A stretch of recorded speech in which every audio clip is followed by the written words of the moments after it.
Hello everyone, this is Jafar tech Kannada ಸತ್ಯ ಮಾಹಿತಿಗಾಗಿ. ಸ್ನೇಹಿತರೆ, ನಮ್ಮ ಚಾನೆಲ್ಗೆ ಸ್ವಾಗತ. ಸ್ನೇಹಿತರೆ, ಇವತ್ತು ನಾವು ಫೇಸ್ಬುಕ್ನಲ್ಲಿ ನಮ್ಮ ಫಾಲೋವರ್ಸ್ಗಳನ್ನ ಹೈಡ್ ಮಾಡೋದು ಹೇಗೆ ಅಂತ ಚರ್ಚೆ ಮಾಡೋಣ. ಫಾಲೋವರ್ಸ್ ಅಂದರೆ ಎಷ್ಟು ಜನ ಫಾಲೋವರ್ಸ್ ಇರ್ತಾರೆ ಅದು ಅಲ್ಲ ಸ್ನೇಹಿತರೆ. ನಮ್ಮನ್ನ ಯಾರ್ಯಾರು ಫಾಲೋ ಮಾಡಿದ್ದಾರೆ ಅಂತ ಬೇರೆಯವರು ನೋಡಬಾರ್ದು ಅಂದರೆ ನಾವು ಯಾವ ರೀತಿ ಅದನ್ನು ಹೈಡ್ ಮಾಡಬಹುದು ಅಂತ ಚರ್ಚೆ ಮಾಡೋಣ. ಅಂದರೆ ನಮ್ಮ ಫಾಲೋವರ್ಸ್ನ ಲಿಸ್ಟ್ ಅನ್ನೋದು ಹೈಡ್ ಮಾಡೋದು ಹೇಗೆ ಅಂತ ಚರ್ಚೆ ಮಾಡೋಣ. ಹಾಗೆ ನಮ್ಮ ಚಾನಲ್ಗೆ ಮೊದಲು ಬಂದಿದ್ದರೆ ದಯವಿಟ್ಟು ನಮ್ಮ ಚಾನಲ್ನ ಸಬ್ಸ್ಕ್ರೈಬ್ ಮಾಡಿ ಮತ್ತು ಪಕ್ಕದಲ್ಲಿರುವಂಥ ಬೆಲ್ ಐಕನ್ ಅನ್ನು ಪ್ರೆಸ್ ಮಾಡಿ ನಮ್ಮ ತಂತ್ರಜ್ಞಾನ ಆಧಾರಿತ ಬೃಹತ್ ಕುಟುಂಬದ ಸದಸ್ಯರಾಗಿ. ಸ್ನೇಹಿತರೆ, ಈ ಫೇಸ್ಬುಕ್ ಆ್ಯಪ್ನ ಓಪನ್ ಮಾಡಿಬಿಟ್ಟು ನಿಮಗೆ ತೋರಿಸ್ತೀನಿ ನಮ್ಮ ಫಾಲೋವರ್ಸ್ ಲಿಸ್ಟನ್ನು ನಾವು ಯಾವ ರೀತಿ ಹೈಡ್ ಮಾಡಬಹುದು ಅಂತ. ಇಲ್ಲಿ ಫೇಸ್ಬುಕ್ ಆ್ಯಪ್ನ ಓಪನ್ ಮಾಡಿದ್ದೀನಿ. ನಂತರದಲ್ಲಿ ಇಲ್ಲಿ ಮೇಲ್ಗಡೆ 3 ಲೈನ್ಸ್ ಮೇಲೆ ಕ್ಲಿಕ್ ಮಾಡ್ಕೋಬೇಕು. ಕ್ಲಿಕ್ ಮಾಡಿದ ನಂತರದಲ್ಲಿ ಇಲ್ಲಿ ಸೆಟ್ಟಿಂಗ್ಸ್ ಆ್ಯಂಡ್ ಪ್ರೈವಸಿ ಅಂತ ಆಪ್ಷನ್ ಬರುತ್ತೆ.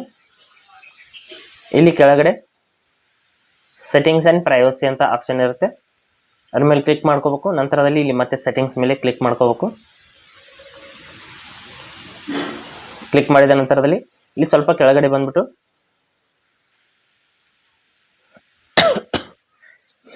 ಇಲ್ಲಿ ಕೆಳಗಡೆ ಇದೆ ನೋಡಿ, ಫಾಲೋವರ್ಸ್ ಆ್ಯಂಡ್ ಪಬ್ಲಿಕ್ ಕಂಟೆಂಟ್ ಅಂತ ಒಂದು ಆಪ್ಷನ್ ಇರುತ್ತೆ. ಫಾಲೋವರ್ಸ್ ಆ್ಯಂಡ್ ಪಬ್ಲಿಕ್ ಕಂಟೆಂಟ್ ಅಂತ ಅದ್ರ ಮೇಲೆ ಕ್ಲಿಕ್ ಮಾಡ್ಕೋಬೇಕು. ಮಾಡಿದ ನಂತರದಲ್ಲಿ ಇಲ್ಲಿ ನೋಡ್ಬೋದು, who can see your followers on your time line ಅಂತ ಇದೆ. ಅದರ ಮುಂದ್ಗಡೆ ಇದು ಪಬ್ಲಿಕ್ ಇದೆ, ಅಂದರೆ ಯಾರು ಬೇಕಾದರೂ ನಮ್ಮ ಫಾಲೋವರ್ಸ್ ಲಿಸ್ಟನ್ನು ಓಪನ್ ಮಾಡಿ ನೋಡ್ಬೋದು. ಅದ್ರ ಮೇಲೆ ಕ್ಲಿಕ್ ಮಾಡಿಬಿಟ್ಟು ಇಲ್ಲಿ ಓನ್ಲಿ ಮೀ ಅಂತ ಸೆಟ್ ಮಾಡಿದರೆ ಯಾರು ಕೂಡ ನೋಡೋದಕ್ಕೆ ಆಗಲ್ಲ. ಇಲ್ಲಿ ಫ್ರೆಂಡ್ಸ್ ಅಂತ ಕೂಡ ಸೆಟ್ ಮಾಡ್ಕೋಬೋದು. ಫ್ರೆಂಡ್ಸ್ ಅಂದರೆ ನಮ್ಮ ಫ್ರೆಂಡ್ಸ್ ಮಾತ್ರ ನೋಡ್ತಾರೆ. ನಂತರದಲ್ಲಿ ಇಲ್ಲಿ ಓನ್ಲಿ ಮೀ ಅಂತ ಸೆಟ್ ಮಾಡಿದರೆ ನಾವು ಕೇವಲ ನಾವು ಮಾತ್ರ ನೋಡ್ಬೋದು, ಬೇರೆಯವರು ಯಾರು ಕೂಡ ನೋಡೋದಕ್ಕೆ ಆಗೋದಿಲ್ಲ. ಈ ರೀತಿ ನಾವು ಫೇಸ್ಬುಕ್ನಲ್ಲಿ ನಮ್ಮ ಫಾಲೋವರ್ಸ್ ಲಿಸ್ಟನ್ನು ನಾವು ಹೈಡ್ ಮಾಡ್ಕೋಬಹುದು. ಹಾಗೆ ಸ್ನೇಹಿತರೆ, ಕೊಟ್ಟಿರೋ ಮಾಹಿತಿ ಸಂಪೂರ್ಣ ಮತ್ತು ನಿರೂಪಣೆ ಮಾಡಿದ ಶೈಲಿ ಉತ್ತಮ ಅಂತ ಅನಿಸಿದರೆ ವಿಡಿಯೋನ ಲೈಕ್ ಮಾಡಿ ಮತ್ತು ನಿಮ್ಮ ಸ್ನೇಹಿತರಿಗೂ ಕೂಡ ಶೇರ್ ಮಾಡಿ. ಹಾಗೆ ಇದರ ಬಗ್ಗೆ ಸಮಸ್ಯೆಗಳು ಡೌಟ್ಗಳಿದ್ರೆ ಕಮೆಂಟಲ್ಲಿ ಅವಶ್ಯವಾಗಿ ತಿಳಿಸಿ.